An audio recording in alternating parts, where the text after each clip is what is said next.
weeks ago now, it will be 2 weeks tomorrow, that I came back. I've been receiving lots and lots of visitors. I know that so many of you have come in person, but this visit is unique. It is special.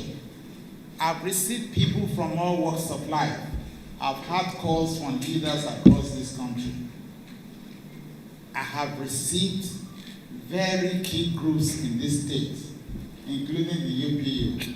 Unfortunately, some people are even trying to castigate the UPU for coming here. Why would it be? Everybody has the right to believe in the person he wants to believe in. Oh, yeah.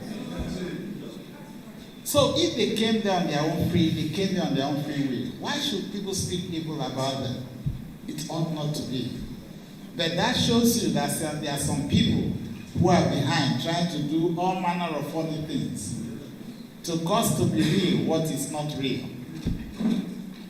And secondly, beyond the UPU, church leaders in this state have visited me, the Christian Association of Nigeria. Even today, the Pentecostal Fellowship of Nigeria Delta State came with their full escort. A lot of persons, a lot of groups have been trying to restrict it.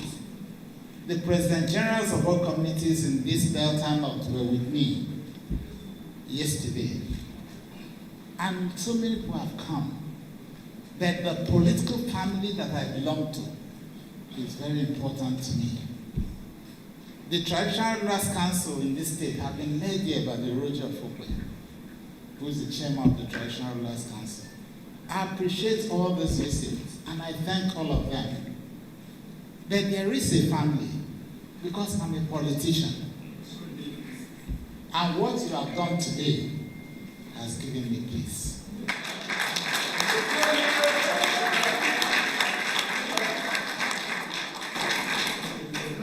Whatever that is going on, I'm not worried. And I've spoken about it, that I'm not afraid to be investigated. I may not be a saint. Our Lord Jesus Christ only can claim to be a saint. But I know that I stepped out in there as governor with a full hope and desire to work with the people, not believing that I was going there alone, but to work with the people to give the best to ourselves in this state, within the limits of our resources. And together with all Deltans, we work together to achieve the best we could achieve in the very difficult circumstances in this state for 8 years. I still remember, but probably a lot of people have forgotten, and the people who are speaking now don't want to remember, that we had a very difficult 2.5 years. From May 29, 2015 to end of September 2017, where the resources coming, every resource of the state put together could not pay salaries of people. We had to sit down with the workers who saw it for themselves and they agreed to start receiving what they call net salary, which is just about half of their salary. For 2.5 years, we did that. When things improved by the special grace of God by 2018, we started to pay the backlog, not only of salaries, but we started paying back the backlog of pensions. We had pension arrears that was about close to 100 billion. That was a renegotiated arrears because it was more than that. And we had to start paying across through the rest of the 8 years.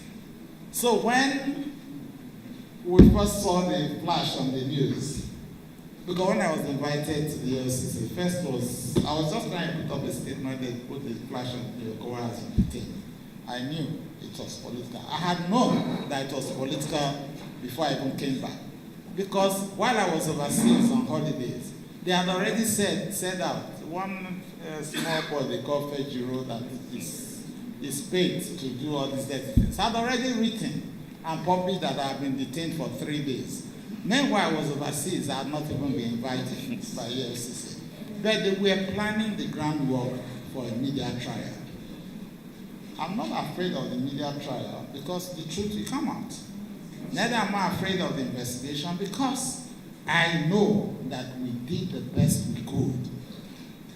within the limits of human ability, and I'm confident that by the special grace of God, our government set out in the best interest of the people, and we did things according to law. So I fear no investigations at all. Neither do I have anything against the FCC. Oh, people say, why don't you go to court? I say, no. They have the right to carry out the investigation and let them go on. And they have been doing that since last year. The petition that they premised this thing on was a petition written as far back as last year. I may not go into details about how the petition and how they decided to begin to unearth things and to push everything. The only unfortunate thing is that it's principally from Deltans, and we know them, those that we fought, and they believed that Dr. Okowa and you people here with our current governor should not have been able to install a governor in Delta State. But as God willed it, we were able to work together and we got victory, and Governor Sheriff is on seat. So they connived with their friends. But the unfortunate thing is that one of our sons, I'm not going to mention the name, one of our sons is deeply involved in it. I have every information. It's very unfortunate. Very, very unfortunate. But at every point in time, God has a way of speaking. Because when a man sets out to help, and eventually you try to pay that help with evil, the battle is for the Lord and not for me. And I'm confident of what I say, because most times in politics, I try to do my best. As I said, I may not be a saint, but I try to go on the path that I feel is right. And I believe in forgiving people. Otherwise, there are so many actions I take, for quick people come around me and say, oh, you took a wrong decision. But why I will not blame myself is that I learned to forgive and move ahead. But to God be the glory. But if somebody does you good and you hurt the person, the fight is that of God and not mine. So putting these ones aside, how does on earth, how can somebody go out there and communicate to the world that somebody misappropriated 1.3 trillion naira and put it to the pocket? The question is that, do they even know what those figures are? 1.3 trillion? That is a minimum, if you calculate it, goes to about 16 billion on a monthly basis for 96 months. The fire, how do you even get it out? Even if you had it. How do you bring it out on a monthly basis if you even had it? But a very unfortunate incident that is the communication out there. And unfortunately, some uninformed people will tend to believe such. But I'm not going to join issues with them because investigations on. But I asked my CPS, my CPS, who was able to put out a summary of the various expenditures that we had. We declared what we had through the tenure, including fact receipts, internally generated revenue, loans that were taken, and loans that were paid. Everything was declared in that. And we had a total through that period of 8 years, a total of 2.6 trillion naira. So what they are saying that half of the money was just taken and put into Dr. Okowa's pocket.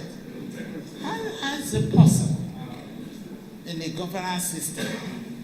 The question is that the monies that were there for the capital expenditure that we're seeing, the salaries that were paid, the pensions and social benefits that were paid, all running into billions of naira. The loans that were received that were paid, because we spent a total. The loans that I also met that were restructured, we paid a lot of money back on those loans. The ones that we took and also paid back, if you put it together, all those loans, it comes to about 300 and something billion. So all these things that have been put out there, and since he sent those things out, they have not been able to speak again. The only thing I heard somebody was saying, oh, that they didn't say he was appropriated 1.3. Some said it was 500 billion. When the communication came out, they now said it's no longer 500, it is 40 billion. You see, it's crazy. But to God be the glory, the communication has been put out there. But the important thing is that some people were set out to cash in on this invitation to do a media trial. But they have failed already. I want to reassure you that I'm not disturbed at all. I have my peace. You have just added to that peace that is in me. Because my language so we're saying I have been seeing people. People have come. I've been very happy and I'm thankful to them all. But this visit by this political family is the real salt that has been put into the soup, and the soup now has a wonderful taste.